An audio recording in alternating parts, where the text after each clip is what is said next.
Hello everyone. तो मैं रूपाली। तो आज मैं और एक नया टॉपिक लेके आई हूँ जो कि लूमिस मेथड के ऊपर है। पहले भी बता चुकी हूँ, तो थोड़ा डिटेल में बोलना चाहूँगी। तो टॉपिक है how does the Loomis method rely on your ability to draw accurate lines, angles and proportion. तो किस तरह से आप लूमिस मेथड को यूज़ करते हैं। अगर आपका लाइंस, एंगल्स और प्रोपोर्शन करेक्ट है तो आप किसी भी लूमिस मेथड को आप यूज़ कर सकते हैं। तो आइए मैं समझाती हूँ लूमिस मेथड क्या है। तो लूमिस मेथड है जो कि एक पोर्ट्रेट का बेस, एक बेसिक स्ट्रक्चर, एक बेस होती है। तो उसको सीखने से आप कुछ भी आप पोर्ट्रेट जो कि है आप परफेक्टली बना पाएंगे। कहाँ पर किस तरह से लाइंस, एंगल्स, प्रोपोर्शन होगी वो आप समझ पाएंगे और इमेजिनेशन से भी बना पाएंगे।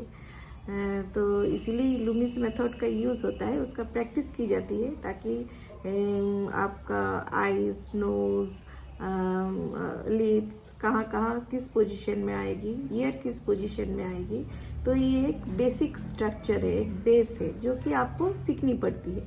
तो इतना कंपलसरी नहीं है, फिर भी ये सीखने से बहुत ही अच्छी होती है क्योंकि आप उसका सीख पाने से आप पोर्ट्रेट को आप अच्छा से बना पाएंगे, आप अच्छा से समझ सकेंगे और इमेजिनेशन से भी बना पाएंगे।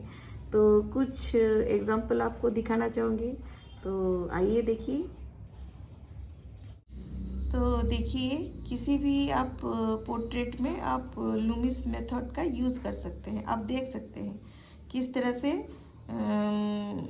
यहाँ पर बनाया गया है और किस तरह से सर्कल, पहले सर्कल बनानी होती है और फिर साइड में सर्कल, फिर ईयर इधर आती है और ये किस तरह से आईब्रो लाइन और नोज़ और चिन, ये इक्वल जितना होगा इधर से उतना होगा, फिर इधर चिन।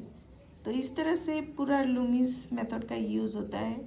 अगर आप ऊपर देख रहे हैं तो उस तरह से आप इस तरह से बनाएंगे साइड में, और ये आईब्रो लाइन, नोज़ लाइन और ये कितना डिस्टेंस है उस हिसाब से बनती है। ये थोड़ा बड़ा भी हो सकता है फेशियल फीचर्स के अनुसार, और उस तरह से बनाया जाता है। फिर ईयर इधर आती है। तो ये सब लूमिस मेथड जो कि यूज़ होती है पोर्ट्रेट के ऊपर। आप देख सकते हैं कहाँ पर किस तरह से बनाया जाता है। तो ये आप अच्छा से देखेंगे कैसे पहले सर्कल होती है, फिर यहाँ छोटा सर्कल और फिर आपको ये लाइन करनी पड़ती है। यहाँ से आपको जो कि हेयर लाइन, आईब्रो लाइन और नोज़ लाइन, और ये कितना बड़ी है उस हिसाब से ये किसी किसी का ये चीन थोड़ा बड़ा होता है तो उस हिसाब से बनानी पड़ती है। तो यहाँ मिडिल लाइन आती है, फिर यहाँ से यहाँ इस तरह से बनाई जाती है। तो ये चीज़ अगर आप करेंगे तो कुछ भी आप इमेजिनेशन से बना पाएंगे। तो आपको समझ में आया होगा इस तरह से लूमिस मेथड का यूज़ किया जाता है। तो आपको समझ में आया होगा लूमिस मेथड जो कि एक आइडिया देती है और आप चेंजेस लेके आ सकते हैं। कहाँ पर थोड़ा चिन अगर थोड़ा लंबी होती है तो नोज़ थोड़ा लंबी होती है, लेकिन पोर्ट्रेट आप उस हिसाब से लूमिस मेथड के हिसाब से देख सकते हैं। हेयर लाइन कहाँ पर आ रही है, आईब्रो लाइन कहाँ पर आ रही है, नोज़ कहाँ पर आ रही है, चिन कहाँ पर आ रही है। तो इसी तरह से आपको एक लूमिस मेथड करने से आप समझ पाएंगे और एक्यूरेट बना पाएंगे। तो जो भी आप पोर्ट्रेट बनाते हैं तो मेन है लाइंस, एंगल्स और प्रोपोर्शन आपको अच्छे से आनी चाहिए। अच्छा से पहले से आपका प्रैक्टिस अच्छा होना चाहिए ताकि आप बाद में लूमिस मेथड का यूज़ कर पाएँ।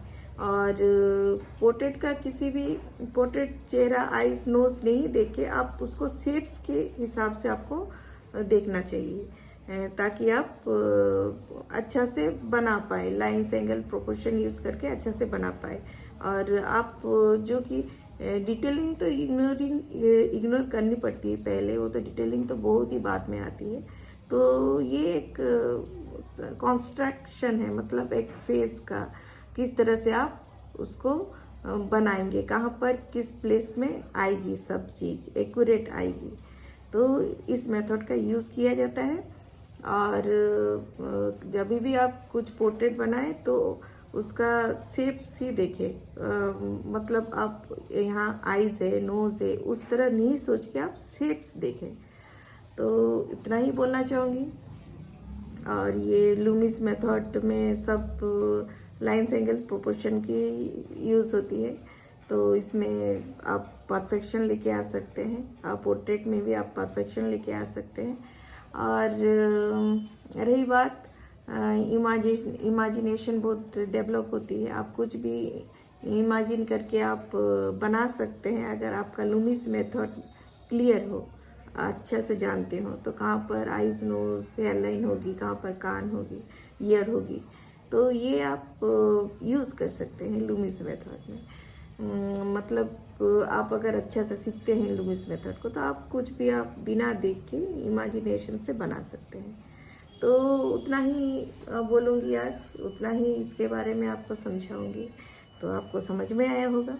तो लूमिस मेथड को अच्छा से देखिए और उसको अप्लाई कीजिए, अपने ड्राइंग में प्रैक्टिस कीजिए। अगर कुछ डाउट हो तो आप मुझे पूछ सकते हैं। Okay, bye bye everyone, thank you.